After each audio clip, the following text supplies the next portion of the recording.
Captain's log. Stardate 151025. How's everyone doing? I'm doing great. I am doing great today. Great. Had a good week. Very good week this week. It was long, but it was a good week. But hey, you know what? It was good. All in all, it was a good week. Now, you're hearing the theme of the Back to the Future. This is not a mistake. I did this on purpose. Because back on Wednesday, we had Back to the Future Day. And I invite you all to check out Beer and Song of the Day's special Back to the Future episode. I'll put the link in the comments below. Beer and Song of the Day ran by my friend Josh Baker. He and I collaborated. We put together an awesome Back to the Future show. I think you are going to like it. If you're a fan of the Back to the Future franchise, like so many people are, I think you're going to appreciate it. But hey, you know what? Unfortunately, he is not this week's unofficial sponsor, as cool as that would have been. This week's unofficial sponsor is Captain Christine Hope over at her page Trek Lady C. Hit her up. She is an awesome lady, a very awesome gal. Do a search on the search bar on Facebook. Search Trek Lady C. TreklAdy and the letter C. Look her up, hit her up, like her page, tell her I sent you. And while you're at it, hit the like button on the Prosper Facebook page. I'm at 456 likes. I'm trying to get to 500 by next Saturday. Excuse me. Trying to get to 500 by Halloween. That's 44 likes in 7 days. I think it can be done. Folks, please, please, please help me out. Alright. That being said, I need 2 BOCs.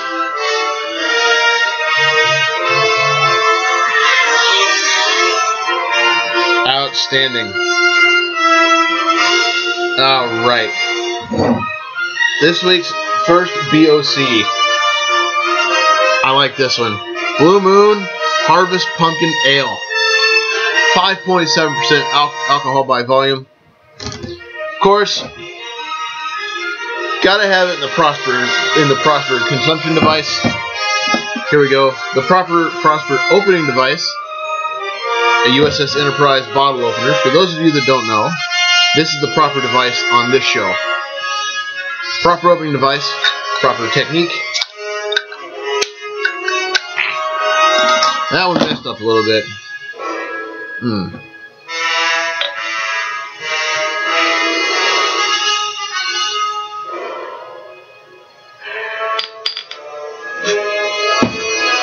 Kapla!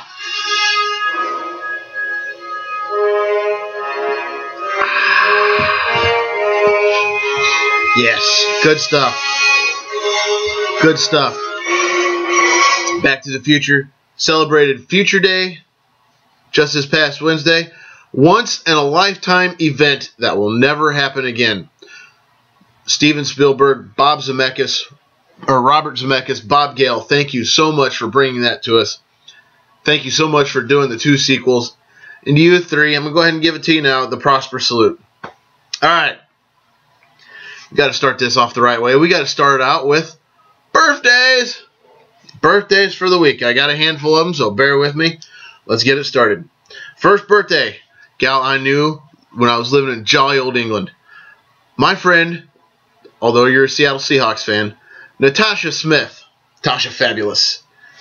T-Fab, how you doing, sunshine?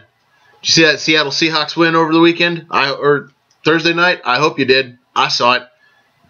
It was well played on the Seahawks. Hey, you know what? It was a good game. But hey, we can talk football later. How are you doing? I hope you had a good birthday. Hope your husband spoiled you. Hope you had one of these. If not, I'll have one for you.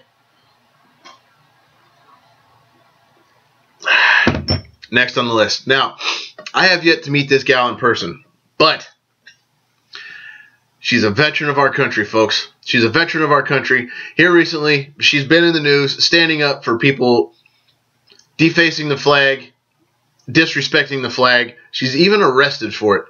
Michelle Manhart. Michelle, how are you doing? I hope I get the chance to meet you someday. You seem like a kick-ass lady. I hope I get the chance to meet you. Good stuff. You know, one of them real down-to-earth people. I really hope I get the chance to meet you. And hey, I'll drink to you. Hope you had a happy birthday. Alright, next on the list, this guy. I knew this guy, jolly old England. I actually worked with him. Chris Oliver. Chris, what's going on, man? Are you in Arizona now? Did I see that somewhere? Are you in Arizona? Hey, hope things are going well for you, man. Saw you had a good birthday. I'm glad. I hope you're able to enjoy one or two of these. If not, hey, like I said, I'll have one for you. Next on the list, this lovely lady I went to school with.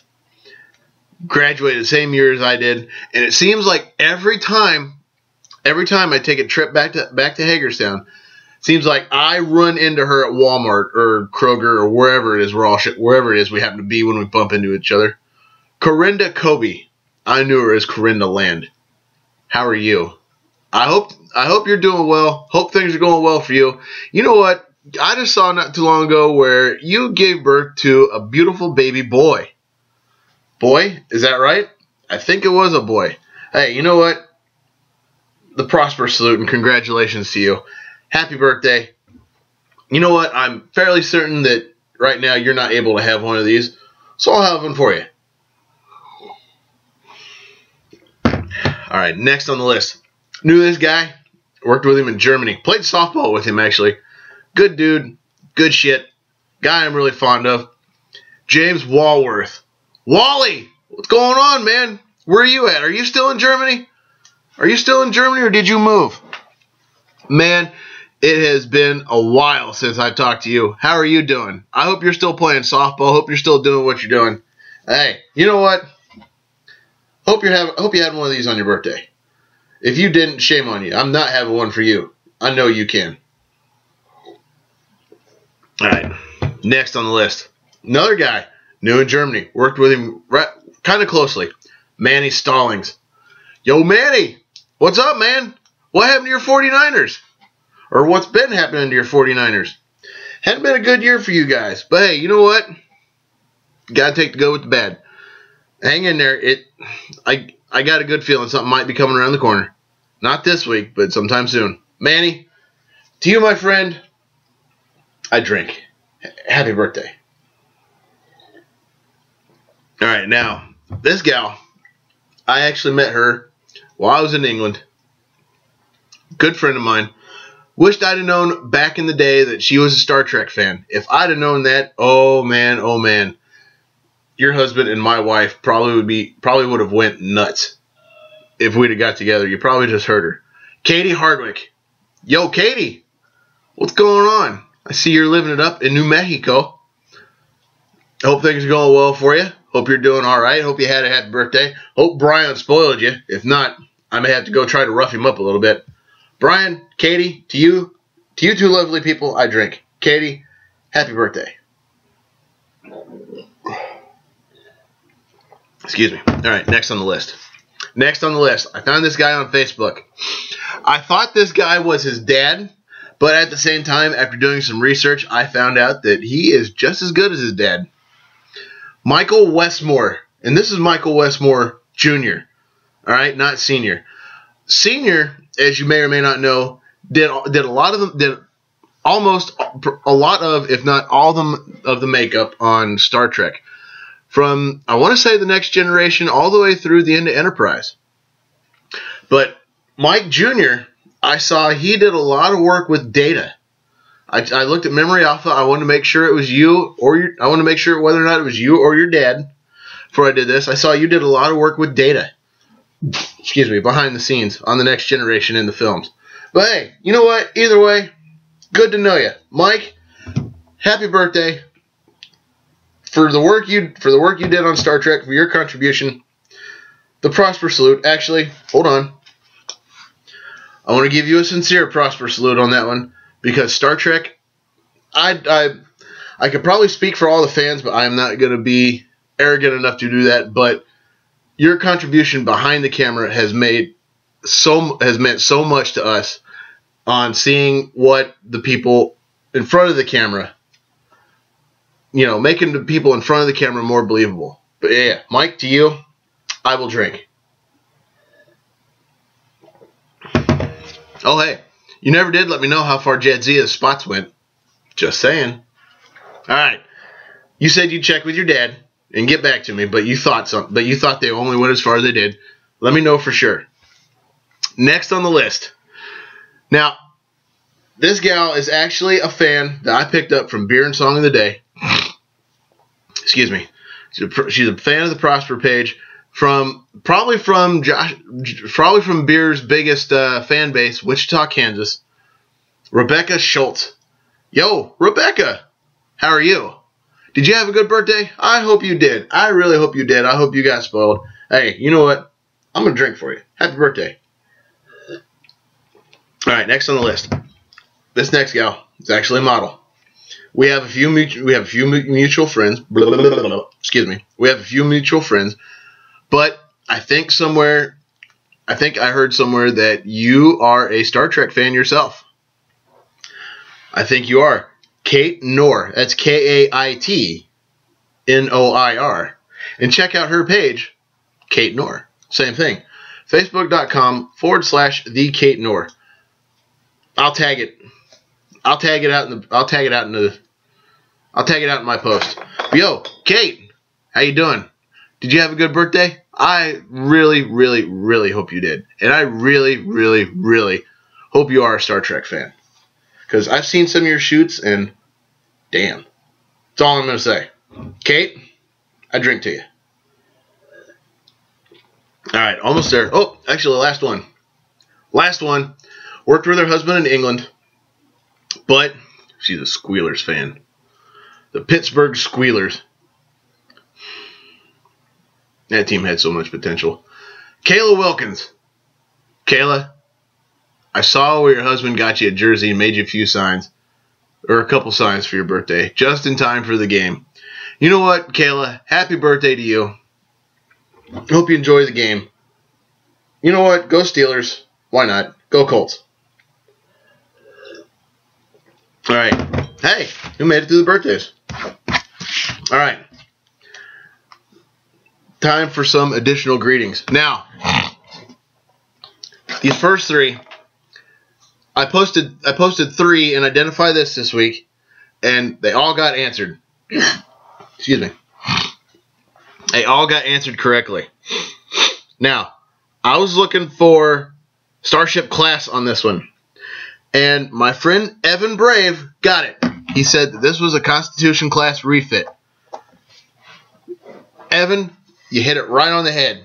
You hit the nail right on the head with that one, my friend. Way to go. The next one, the next entry, I wanted to know what facility this was. What's this facility? Well, Robert Mills, he got that one. He said it was Utopia Planitia Fleet Yards. 3 actually answered it, but you got it first, Rob. Way to go. And on this one, I wanted to know, identify this technology. Now, Chris, I'm going to say Stivers.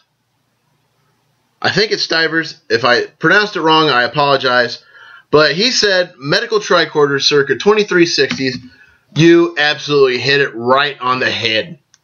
Good job. Way to go, my friend. You nailed it. To the 3 of you guys, the Prosper salute. And I'm going to drink to all of you. Uh-oh. Hang on just a second. A little bit of technical difficulty here. Bear with me. Bear with me a second. I just about have it. Bam. Okay. I lost some I looked for, but I found it. All right. Identify this. You 3 winners. Congratulations. All right. Next on the list. This gal, I knew her in Germany. Living it up in Greece. I so hate you right now. Well, not really. I'm envious of you more than anything. But she's starting her own business, folks. She's in the process of starting her own business. I think it is finally launched. Excuse me. I think it is launched. Stephanie Eccles, my dear, I see things are going well for you. I hope things continue to go well for you. I hope your current business venture is prosperous, if you will. Yeah, I went there. I had to. But hey, Steph, it was good talking to you the other day. I'm glad to see you're doing well. You know what? I'm going to do it. The prosperous salute to you. Best of luck to you on your business venture. And hey, if anybody is interested, she is a unique makeup consultant. YOU-NIQUE. You know, the word unique. Unique makeup. Hit me up for the link. Hit me up. I will give you the link. That way you can subscribe to the group, get updates, and heck, you might even be able to place an order. But hey, Stephanie, best of luck to you, my dear. If there's anything I can do to help you out in your business venture, let me know. Let's slam it home. Devoid of life as the brain cells of the average Babylon 5 fan. That, as always, I have reinforcements. Sam Adams Octoberfest. I like this beer. This one is 5.3%. This one's a good beer, too.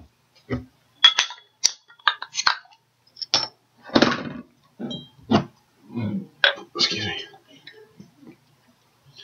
Look at that. Good pour.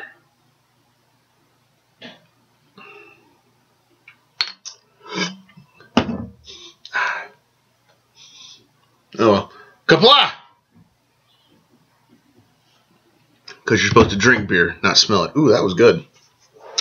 All right. Now, next guy on the list.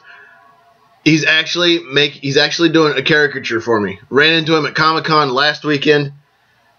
I want to say your name is Alex.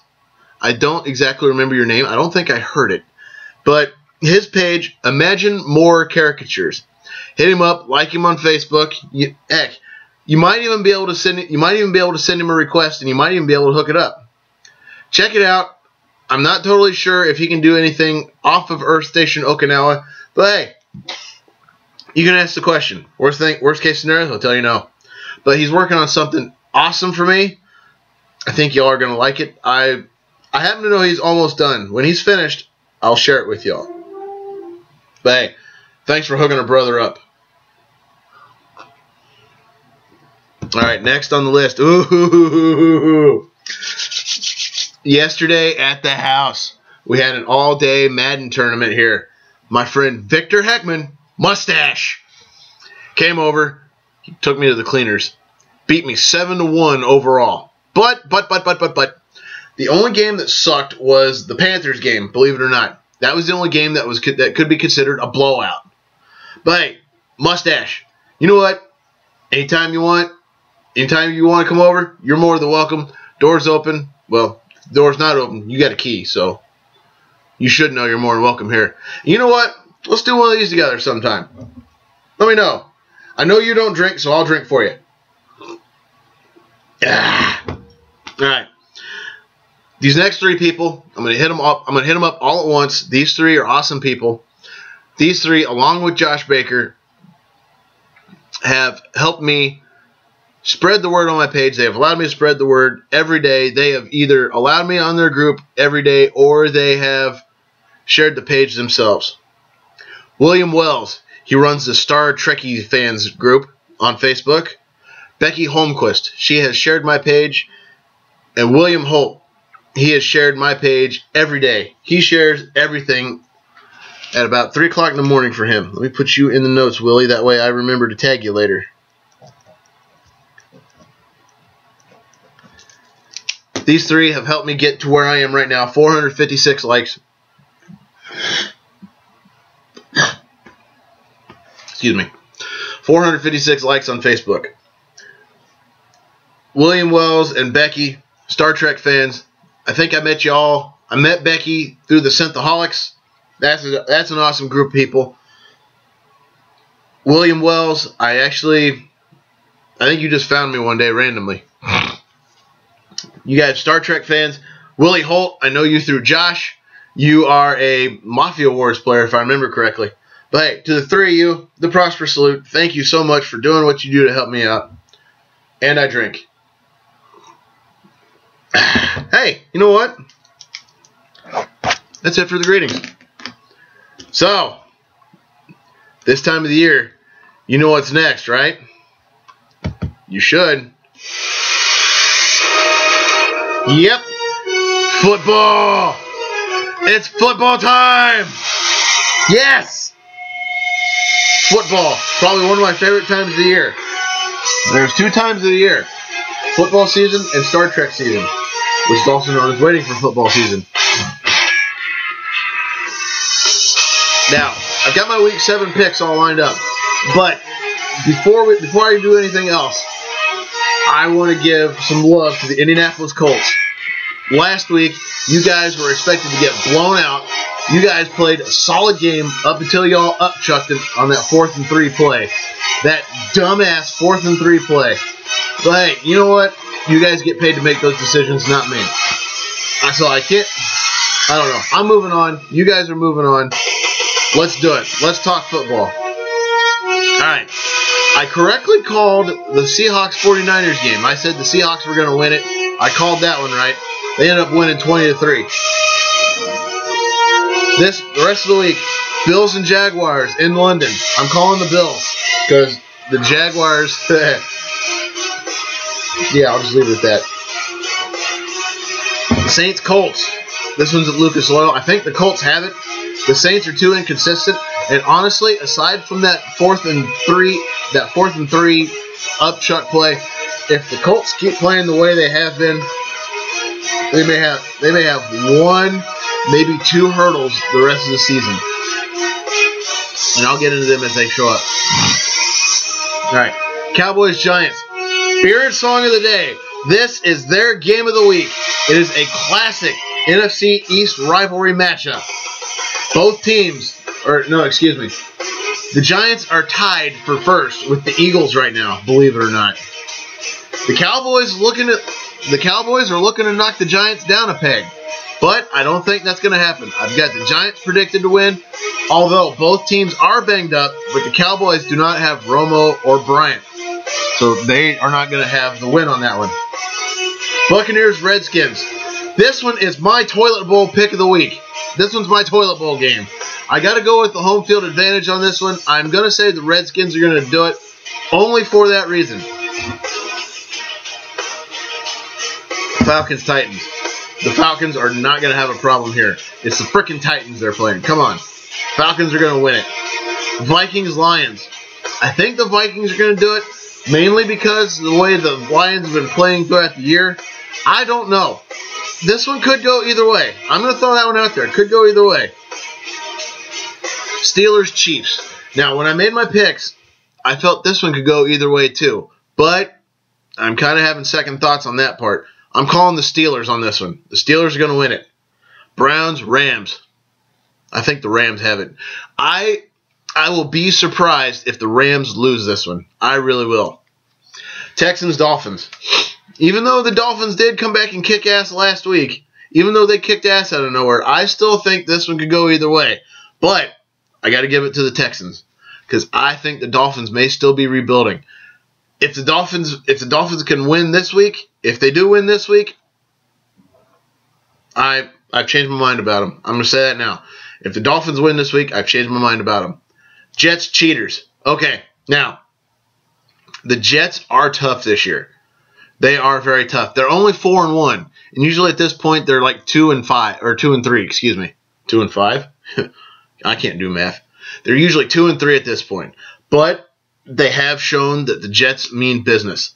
I am going with my head on this one. I think the Cheaters are going to win, but at the same time, the upset won't hurt my feelings. Raiders Chargers. Raiders Chargers. Now, honestly, this game could go. This is one that could go either way. The Raiders are playing that well, and the Chargers are not playing that well.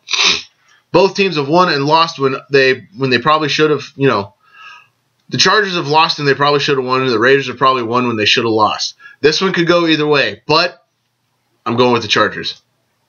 Eagles Panthers.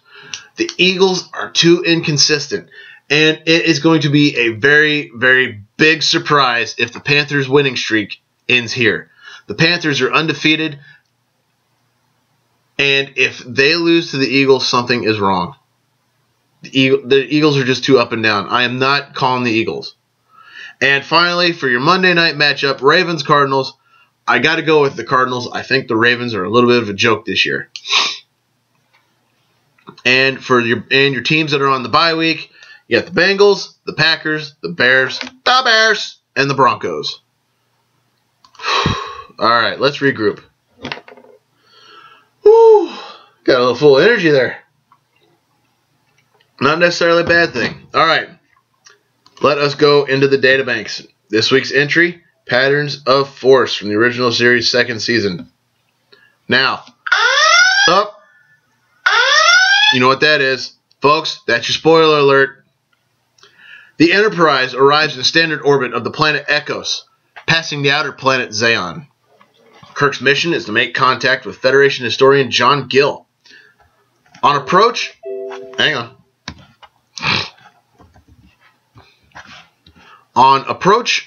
the planet Echos has launched a rocket armed with a thermonuclear warhead, headed directly for the Enterprise. After destroying the rocket, Kirk, Spock, and McCoy discuss how far advanced that weapon was for the people of Echos, suspecting they had helped manufacturing such a device. Upon entering orbit of Echos, Uhura is still unable to make contact with John Gill. He is suspected as being dead. The people of Echos are described as a primitive, warlike people in a state of anarchy, whereas the Zeons are technologically advanced and peaceful. Kirk and Spock beam down to Echos after being injected with a subcutaneous transponder and order Scotty to make a low pass in 3 hours and beam them back, taking a lock from the transponder if they haven't made contact. Excuse me. Upon arriving on Echos, Kirk and Spock witness a man being battered, who warns them to hide. He is accosted by 3 men who are wearing uniforms from Nazi Germany. Before Kirk can step in, Spock reminds him of the Prime Directive. An announcement from Fuhrer headquarters states that Echos will be rid of Zeons. Kirk and Spock speculate that another culture evolving from Nazi Germany is nearly impossible. The newscast reports that a Zeon ship was destroyed in orbit of the planet. How little they knew.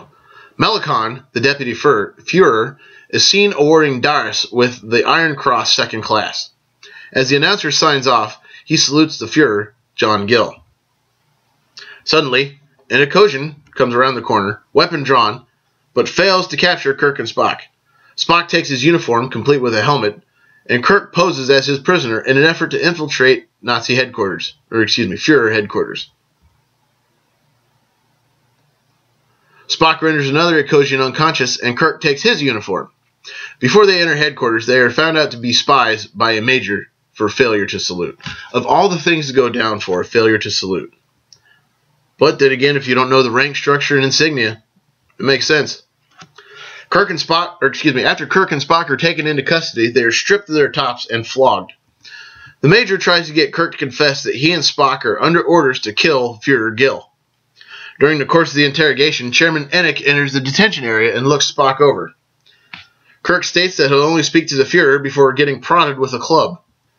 Enoch orders Kirk and Spock to sit with their injuries for about an hour or so. Kirk and Spock devise a crude laser from the transponder crystals embedded in their arms and manage to escape from their cell, taking their fellow prisoner with them in exchange for shelter. Which, that was wrong. In exchange for information to get their communicators. Kirk and Spock manage to assemble said disassembled communicators, but their phasers have been taken to another facility. A guard enters the lab and is quickly overpowered by their Zeon guard. They make their way into a sewer system and encounter a group of Zeons. As Spock assembles one of their communicators, a group of Ecosians raid their camp led by Darius. As a show of force, she shoots the leader of the Zeon group that Kirk is with. As their guide taunts Darius, Kirk grabs her gun and holds her at gunpoint. Shortly afterward, the group's leader stands up and states that it was a test. Darius identifies herself as an Ecosian, fighting the corruption of her people. She was being decorated for betraying her own father, who had denounced her to set up her deception. As Kirk is talking about Gill, he makes the decision to inform them of who he and Spock actually are, realizing that their Fuhrer is an alien. Darius feels slightly betrayed at the news, but Kirk assures her that Gill meant no harm. Gil is kept under maximum security, seeing nobody but Melicon. Keep that in mind. Kirk states that the corruption goes against everything John Gil stands for, and makes plans to attend a ceremony at Fuhrer headquarters that evening. Kirk, Spock, and their guide poses a Nazi documentary crew to get inside. Once inside, the party gets the layout of the building and tries to find and rescue John Gil. The party takes a shot at the guards in front of the door so Spock can take a look inside the booth, noticing that Gil looks drugged. In the cloakroom, they make contact with the Enterprise and has McCoy beamed down to the cloakroom, dressed as a Nazi doctor with the rank of colonel. Once McCoy arrives, they're discovered in the cloakroom, the search party following up on a report of an alien transmission picked up from inside the building. The four of them feign drunkenness in an attempt to get past the search party. Once gone, the Fuhrer's speech is about to commence. Gil announces that a fleet of their rocket ships is headed for Zeon to eliminate its inhabitants. I lost my place. As Gil finishes his speech, McCoy gets into the broadcast booth and gets a look at him, determining he's been drugged to a comatose state. McCoy gives him a general stimulant, and after a few moments of an increased dosage, Gil is able to take the Vulcan mind meld. Yeah, take it good. As Melicon makes a long-winded speech about Ecosian supremacy, Darius pleads with Kirk to use the ship's weapons to destroy the fleet. Spock melds with Gil's mind enough to answer questions, but not initiate conversation. Gil states the planet was divided and attempted to use Nazi Germany's example as being the most efficient nation-state in the world to try to unite the Ecosian people. After his first attempts were successful, at first his attempts were successful, until Melicon took over and began drugging Gil. Gil then passes out as the party uses Spock as a scapegoat, claiming he's attempting to assassinate the Fuhrer. Kirk suggests Spock be taken to Melicon, Enoch agrees and orders it done. As McCoy, their guide, and Darius stay close to Spock, Kirk injects Gil with a stimulant and is able to get him to order the space fleet back to Ecos, after exposing Melicon as a traitor. Melicon, exposed, suddenly grabs a machine gun and kills the Fuhrer before being killed himself. Enoch steps in and prevents further killing, as Gil repents his crimes to Kirk with his dying breath. Enoch, Darius, and their guide go on the air to lead a new way for their people as the landing party beams back to the ship. Kirk, Spock, and McCoy further debate the merits of people seeking absolute power. Before the argument gets out of hand, Kirk orders an expedient departure. Alright. You know, there's some interesting stuff about this episode, which I'll get into right now. No stardate was logged in this episode. P.O. Trimble gives it a stardate of 2534.0 in her Star Trek Concordance. Excuse me. As she is apparently using an earlier script version. This episode was filmed in early December 1967.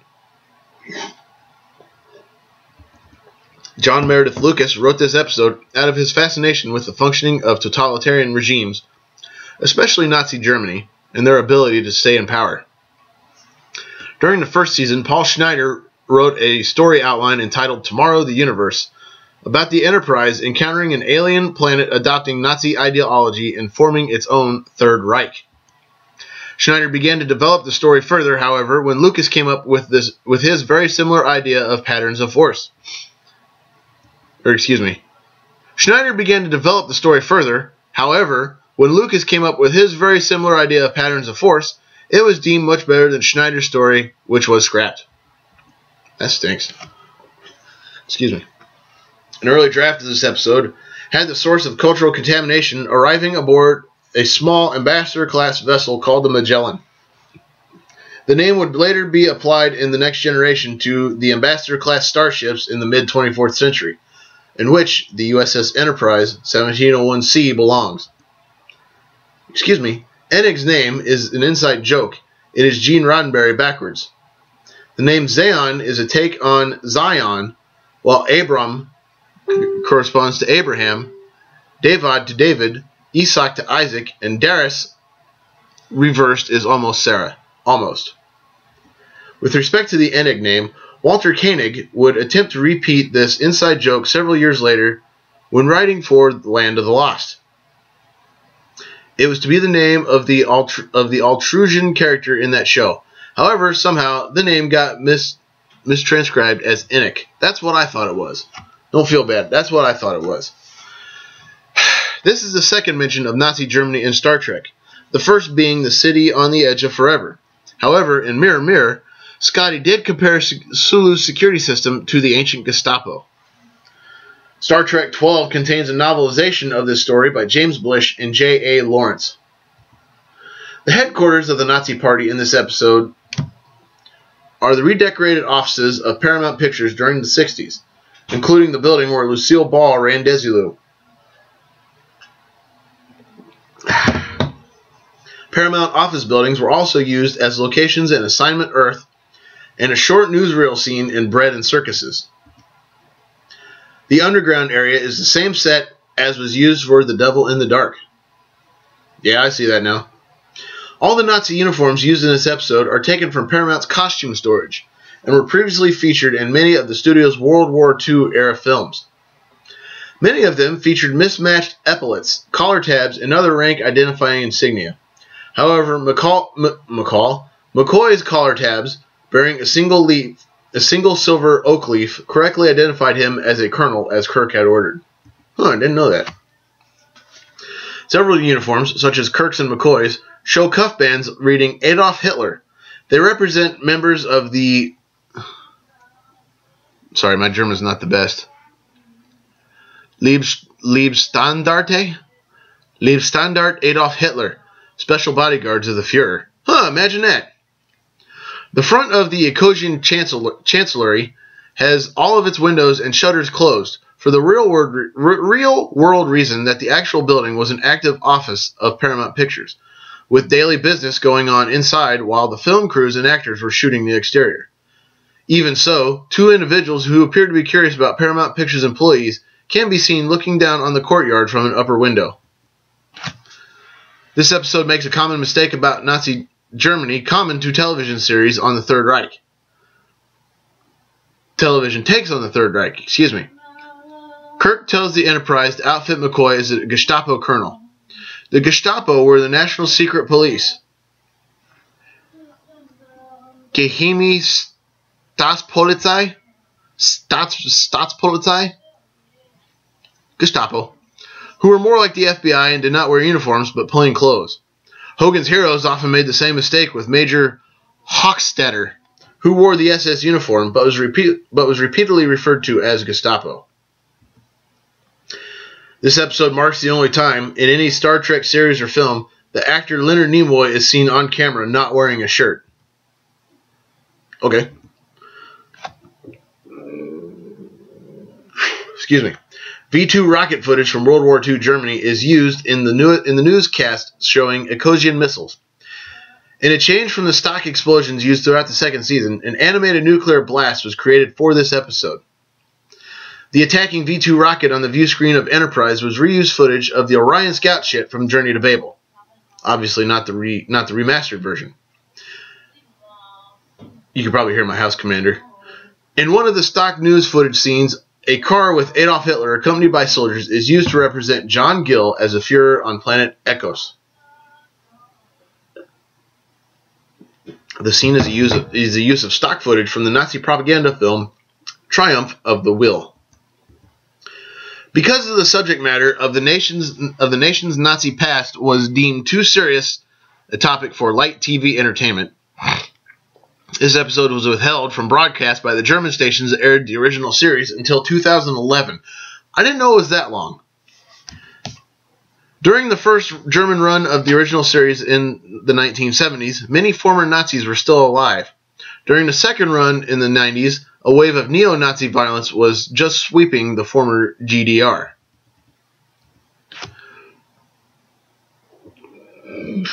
Excuse me. Austrian state-owned TV, on the other hand, did broadcast it. Okay, so the Austrians did broadcast it, although untranslated with German subtitles. Translation of the other episodes was done in Germany and bought by Austrian TV stations. Southernmost Germany in range of Austrian TV broadcasts thus could watch the episode. In Germany, a translated version was aired in the mid-90s, but only late at night. There was a home video release, however, and the newer German DVD and Blu-ray sets contained the episode. The fact that the episode was only dubbed 20 or so years after the other shows is obvious by the sound of the dubbing voices, which have clearly aged. Especially Gerd Günther Hoffmann's that's Kirk's dubbing voice in most of the Star Trek TV shows and films, and also Sean Connery's, has notably aged, and the Kirk in this episode sounds more like the one in Generations than that of the rest of the TV show. And finally, the episode's thesis that Germany, and especially Nazi Germany, was the most efficient state in history was a popular notion in 1960s America. It is, however, strongly denied by modern historians, who point to the many bloated, competing bureaucracies with ill-defined areas of competence that existed in that period, mostly financed with stolen and expropriated funds. Bet y'all didn't know that, huh? You know what? Ladies and gentlemen, thank you so much for having me into your homes for up to an hour, sometimes a little more than an hour a week. Your time is very precious, and I am honored that you chose to give it to me. I truly am touched that y'all take the time to watch my show. With that, I'm going to slam it home in honor of you guys, my fans at home. Devoid of life, the brain cells, the average Babylon 5 fan. Folks, you know what time it is, right? It's time to make like the Enterprise and warp out, so everybody take care, have an awesome night or day. Don't do anything I wouldn't do, and if you do, name it after me. Don't drink and drive because you might spill your drink, or you might kill yourself or somebody else. Drinking and driving is dumber than being a Babylon 5 fan. And what's worse than that is rooting for cheating bastards like Tom. Giselle won't let me go to the Pro Bowl, and I can't throw these balls with all that air in it. Brady, men slapping women, racism, animal abuse, fake friends, people who watch on bets, or anyone who's a member of, supports, or defends ISIS or the Westboro Baptist Church, who tried to picket Leonard Nimoy's funeral but couldn't find it. Things like that are highly illogical, and I will not make time for them. Ladies and gentlemen, as I do every week, I wish you all to live long and prosper.